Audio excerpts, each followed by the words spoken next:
Est-ce que tu es le parent de ton parent? Il y a des choses qu'on ne réalise pas sur le moment. Quand on vit des choses, on les vit, on s'y adapte et on les normalise parce qu'elles font partie du paysage depuis tellement longtemps qu'on ne sait plus imaginer autre chose. Et c'est le cas peut-être si tu as toujours été le parent de ton propre parent. Mais à un certain moment, peut-être au détour d'une thérapie, au détour d'une conversation, au détour d'une vidéo YouTube comme celle-ci, au détour d'une lecture, d'un post, peu importe, il y a quelque chose que tu commences à assembler, des morceaux du puzzle, et tu commences à comprendre certaines choses. Et tu te demandes et tu réalises en fait que tu as passé une grande partie de ta vie à prendre soin de tes parents, à gérer leurs émotions, à les protéger et surtout à laisser tes besoins de côté pour eux. Tu es devenu le parent de tes propres parents. Ça a probablement commencé dans l'enfance. Et absolument personne ne t'a demandé si tu voulais jouer ce rôle. C'était juste ainsi. Ce dont je veux parler aujourd'hui, c'est une réalité très, très, très fréquente que je rencontre, on va dire 80%, 90% des personnes que j'accompagne. C'est énorme. C'est la parentification. Pas seulement au sens pratique de l'enfant qui va faire des choses d'adulte, faire des courses, des lettres administratives ou que sais-je. Parfois, c'est bien plus subtil que ça et c'est très dévastateur à long terme, l'inversion du lien de soi. Ce moment où l'enfant comprend, intègre, sans que, évidemment, personne ne lui dise que c'est lui qui doit être l'adulte, que c'est lui qui doit être solide, que c'est lui qui a besoin d'être mature pour les adultes, que c'est lui, que ses besoins à lui passent après tout le monde. Et cette inversion, elle fait énormément de dégâts dans le corps, évidemment, dans les relations, dans la façon de se percevoir, dans la façon de naviguer dans son environnement et finalement dans sa relation au monde entier. Si c'est ton cas, reste ici parce que peut-être que tu vas avoir des grosses prises de conscience dans cet épisode-là. La parentification, c'est pas une décision que tu as prise un jour. C'est pas un matin, tu t'es réveillé, tu t'es dit à partir d'aujourd'hui, je gère. Ou bien ton parent, un jour, il s'est réveillé, t'a dit à partir d'aujourd'hui, tu gères. C'est quelque chose de plus subtil que ça, c'est quelque chose qui arrive progressivement. Ça s'accumule en fait.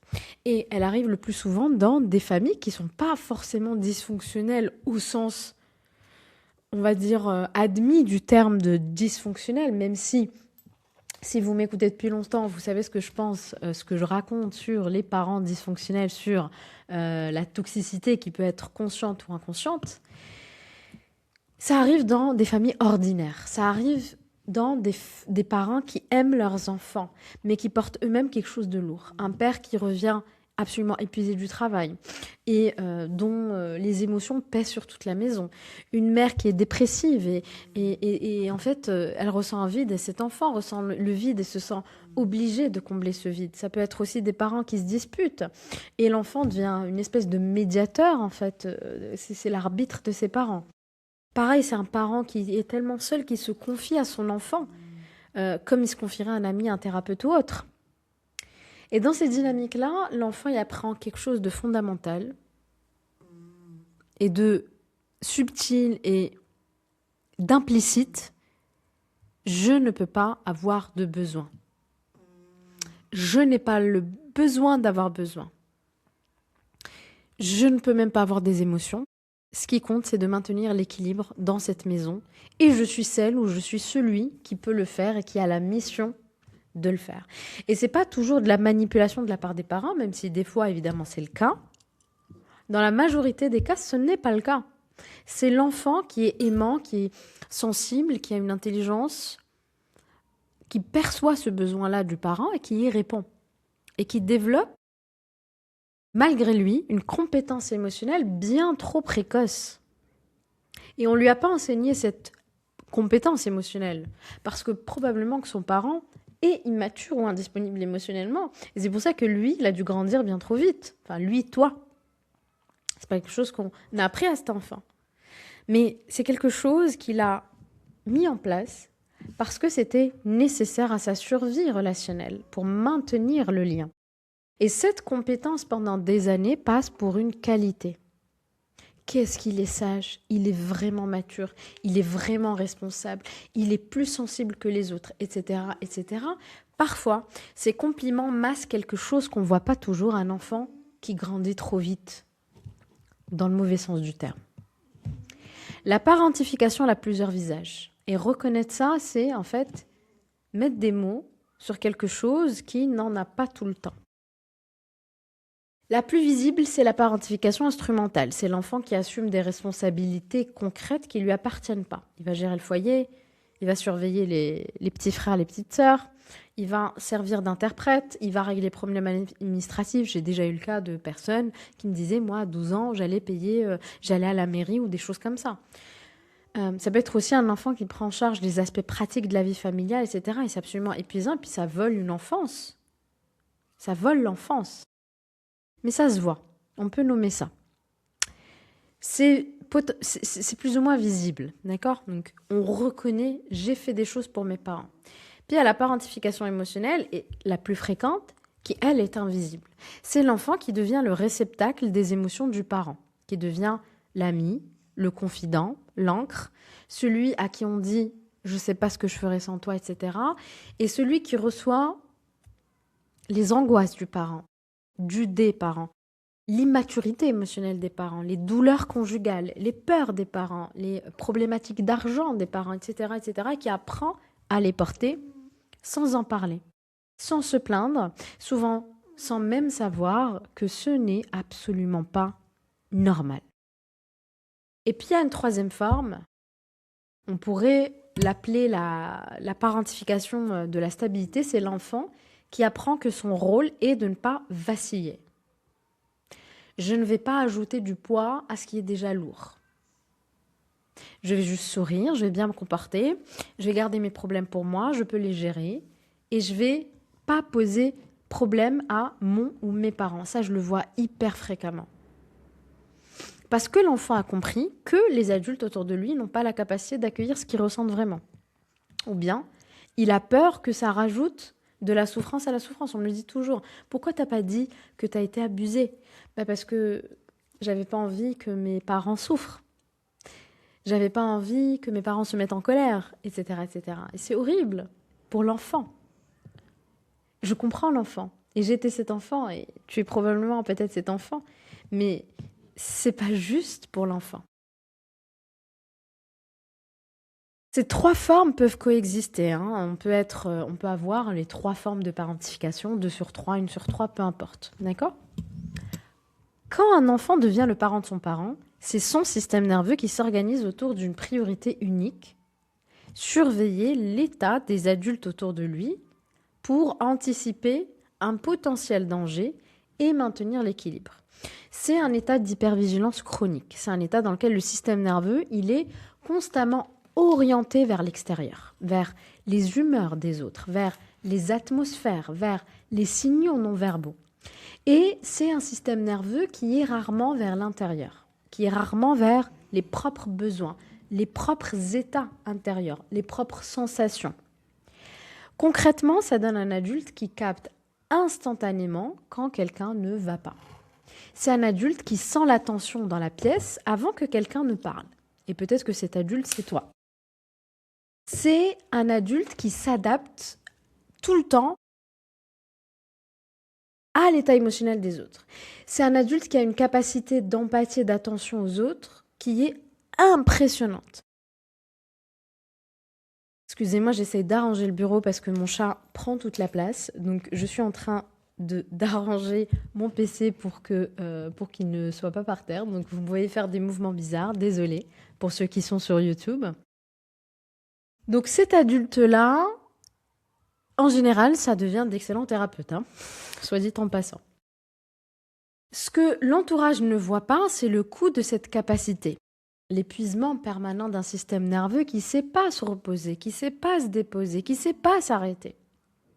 C'est la difficulté aussi à identifier ce que nous, on ressent soi-même, indépendamment de ce que ressentent les autres. Parfois, ça peut être même de la dissociation légère, cette impression d'être là sans être là. de faire quelque chose sans vraiment faire quelque chose. Et dans le corps, très souvent, ça laisse des traces physiques, de la tension, épaules, ventre, peu importe. La respiration qui est jamais ventrale, qui est toujours au niveau de la poitrine. De la fatigue, une maladie auto-immune, peu importe. La fatigue, en fait, de tenir. La fatigue de... C'est trop. Je tiens depuis que je suis toute petite. Je gère tout le monde. Je suis dans la survie depuis trop longtemps. J'en peux plus. Je lâche. Il y a quelque chose de particulièrement complexe dans la parentification, c'est qu'elle ne construit pas seulement des comportements, elle construit toute une identité. L'enfant qui grandit en prenant soin des adultes, il ne se dit pas évidemment « je suis en train de jouer un rôle qui n'est pas le mien ». Il se dit, ou plutôt il intègre, sans se le dire verbalement, « voilà qui je suis, c'est moi ». Je suis quelqu'un qui prend soin de l'autre, je suis quelqu'un qui gère, je suis quelqu'un de fort, je suis fiable, je suis. C'est une vraie identité. Et cette identité-là, c'est la structure autour de laquelle tout va s'organiser. Les choix professionnels. Qu'en général, je vous ai dit, ça fait d'excellents thérapeutes, les métiers de soins, d'accompagnement, de la relation, etc. Cette identité, elle va organiser les relations amoureuses. Je vais être attirée vers des personnes qui ont besoin de moi, qui ont besoin d'être sauvées. Souvent, on va avoir un gros syndrome du sauveur, de l'infirmière, de l'enfant thérapeute. Puis dans les amitiés aussi, tu es la personne qu'on va appeler quand ça va mal. Tu vas materner tout le monde, tu vas materner ton copain, ton mari, tes enfants, ton boss, tout le monde en fait. Tu es la mère de tout le monde, sauf de toi-même.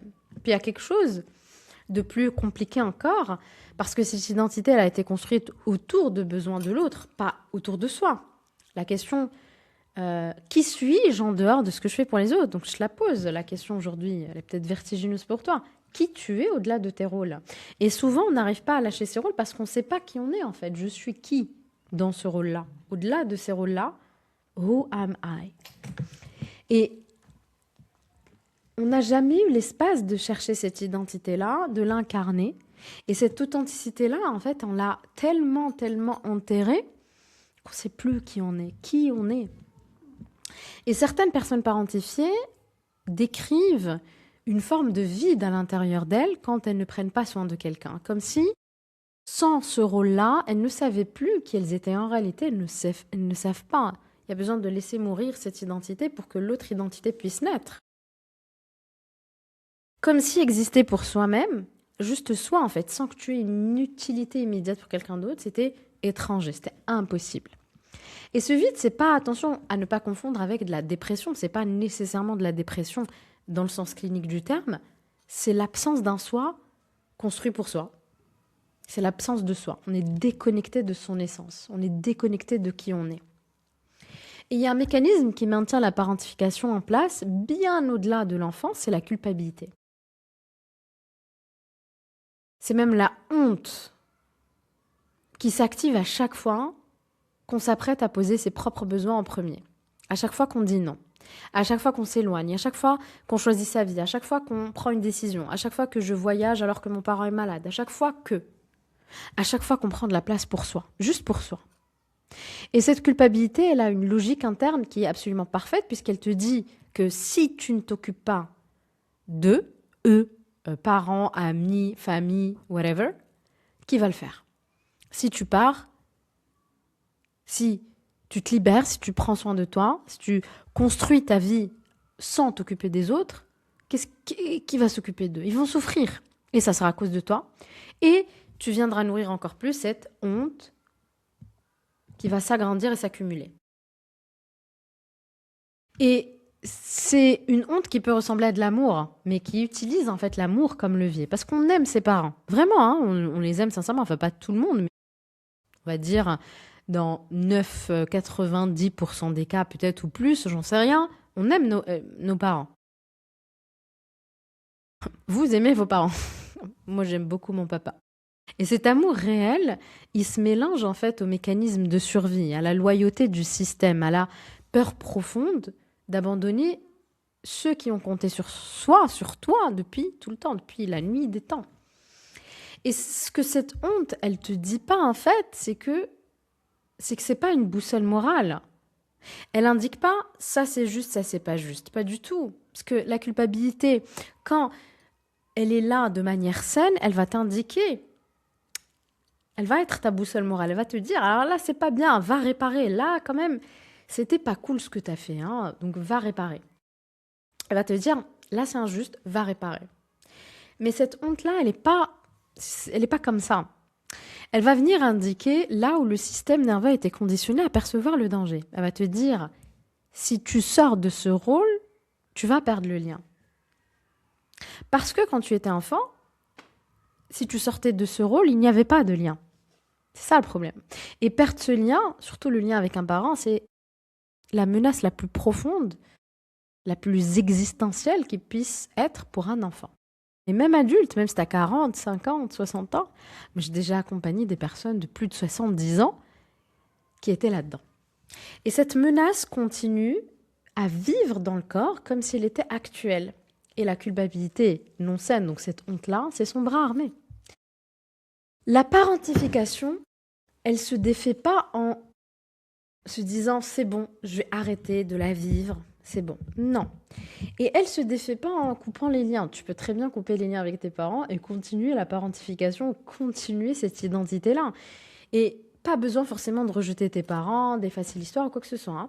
C'est quelque chose qui va se défaire très progressivement par un travail qui, évidemment, va dans le corps, qui va aller travailler l'enfant intérieur, qui va aller voir cet enfant-là qui a appris à exister que parce qu'il était utile. Donc on va d'abord nommer, on va poser les mots sur ce qui s'est passé. Et le but de poser les mots, c'est pas juste de construire un récit de victime, même si potentiellement tu as été victime de quelque chose, ça c'est très important de le dire. Mais de se dire, on m'a demandé, j'ai consciemment ou inconsciemment porté quelque chose qui n'est pas moi. J'ai grandi en priorisant les besoins émotionnels des adultes autour de moi. J'ai appris à pas avoir besoin, etc., etc. Donc quand tu nommes ça, en fait, tu crées une espèce de distance. Une distance qui n'existait pas parce qu'il y avait une confusion avec ta propre identité. Donc je vais me distancier, je vais devenir distante avec cette identité-là qui s'est construite. D'ailleurs, si tu veux faire le quiz offert pour savoir quel est ton profil de douleur d'enfant intérieur, je t'invite à voir en légende, tu trouveras le quiz pour le faire. La deuxième étape, apprendre à dire ce qu'on ressent, indépendamment de ce que ressentent les autres. Et ça vient avec la pratique. Littéralement. Plusieurs fois par jour, tu t'arrêtes et tu te demandes, là maintenant, qu'est-ce que je ressens? Ça, c'est quelque chose que je fais tout le temps en one-to-one. Et là, tu te sens comment? Et là, ton corps se sent comment? Et là, qu'est-ce qui se passe? Est-ce qu'il y a quelque chose qui a émergé? Est-ce qu'il y a une contraction? Est-ce qu'il y a une tension? Est-ce qu'il y a une libération? Tu peux faire la même chose pour toi plusieurs fois par jour. Moi, qu'est-ce que je ressens? Et cette question, quand je la pose aux personnes, peut-être qu'elles vont me dire « Mais pourquoi il me dit ça? C'est trop simple, c'est trop facile. » Fais-le. Pour quelqu'un dont l'intention a toujours été tournée vers l'extérieur, elle est souvent déroutante et tu te dis « Mais c'est nul. » Parce que parfois, tu n'as même pas de réponse immédiate. Parfois, il y a du vide, tu es déconnecté. C'est pas grave, c'est pas un problème. Commence par là. Commence par te poser la question. Et si tu ressens bien, rien, c'est une réponse aussi. Je ressens rien. Je n'arrive pas à sentir. Est-ce qu'il y a des endroits de ton corps où tu te sens en sécurité? Je pose parfois cette question et on me dit, je ressens rien. Ok, c'est une information aussi, c'est très bien, d'accord? Et la troisième étape, c'est apprendre à recevoir. Parce que souvent, les personnes parentifient, ils savent donner, mais ils n'arrivent pas à recevoir. Recevoir de l'aide, de l'amour, du soin, peu importe. Et ils n'arrivent pas à recevoir sans compenser immédiatement, sans mériter, sans rendre quelque chose. Ils restent dans la position de quelqu'un qui a besoin, de quelqu'un qui reçoit et qui ne sait pas faire autrement. Et c'est peut-être l'apprentissage le plus contre-intuitif, mais c'est un apprentissage qui est libérateur. Donc si tu es devenu le parent de tes parents, si tu as grandi en tenant les adultes, en gérant les émotions qui n'étaient pas les tiennes, et tu as mis dans le tiroir tes besoins, tes ressentis, tes émotions, dans un environnement qui ne pouvait pas donner ce dont tu avais besoin, c'était ton seul moyen de survivre. C'était ton seul moyen de rester en lien. C'était ton seul moyen de maintenir quelque chose, de survivre dans cette relation fondamentale à ton parent. Donc, tu as développé des capacités qui ont été précieuses à ce moment-là, mais ces capacités te coûtent aujourd'hui. Elles te coûtent l'expérience. Déjà, à l'époque, elles t'ont coûté l'expérience d'être un enfant. Et aujourd'hui, elles te coûtent de ne pas exister pour toi-même. Elles te coûtent de ne pas exister sans que ton existence, en fait, soit au service immédiatement de quelqu'un d'autre. La question qui se pose maintenant, c'est, et je vais te la poser, c'est qu'est-ce qui se passerait si tu pouvais exister pour toi? Juste pour toi. Pas pour les autres, hein, pour toi. Comme une personne entière qui a des besoins, des émotions, des désirs, des plaisirs, des façons d'habiter le monde, des croyances, etc. Et qui n'est au service de personne d'autre qu'elle-même. Ce chemin, il est possible. Vraiment. Il est possible dans la conscience. Il est possible dans le choix répété chaque jour de te choisir, en fait. Et jusqu'à ce qu'à un moment donné, tu vas avoir plus peur de te perdre toi-même que de perdre l'autre. Et à ce moment-là, il y a une bascule qui se fait. Et évidemment, il y aura besoin de réguler ton système nerveux, travailler l'enfant intérieur. Il y aura besoin de te libérer des conditionnements de l'enfance, peut-être du transgénérationnel aussi. C'est un travail complet. Si tu veux que je le fasse, regarde mon accompagnement sur 6 mois Phoenix, ou sinon regarde un de mes programmes. Tu trouveras ton bonheur sans doute sur mon site et en regardant en barre d'infos. Moi, je te dis à très bientôt pour un prochain épisode. Ciao, ciao.